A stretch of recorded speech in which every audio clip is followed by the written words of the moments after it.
ថ្ងៃនេះធ្វើសម្លម្ជូរគ្រឿង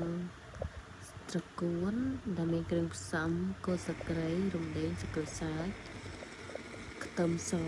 កិនគ្រឿងទាំងអស់នឹងចូលគ្នាចំណែកឯម្សៅមីតយើងចាំដាក់នៅពេលដែលយើងចម្អិនតែម្ដងព្រោះខ្ញុំមានម្សៅមីតហើយយើងយកឆ្អឹងជំនីលាងទឹកឲ្យស្អាតកាត់ជាកង់ដាក់ឆ្នាំងដាក់ខ្លាញ់ហើយដាក់ឆ្អឹងជំនីលំលីងវាបន្តិចបន្ទាប់មកដួសគ្រឿងដែលកិនរួចដាក់ម្សៅមីតចូល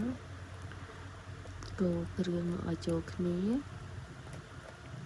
បន្ទាប់មកយើងដាក់ប្រហុកចូលបន្តិចដាក់រ៉តឌីដាក់ស្ករដាក់អំបិល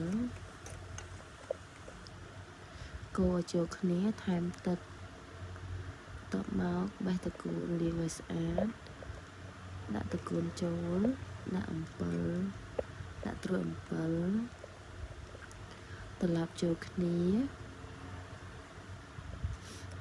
យើងដាក់ថែមទឹកអំបិលដែលយើងច្រំហើយនេះ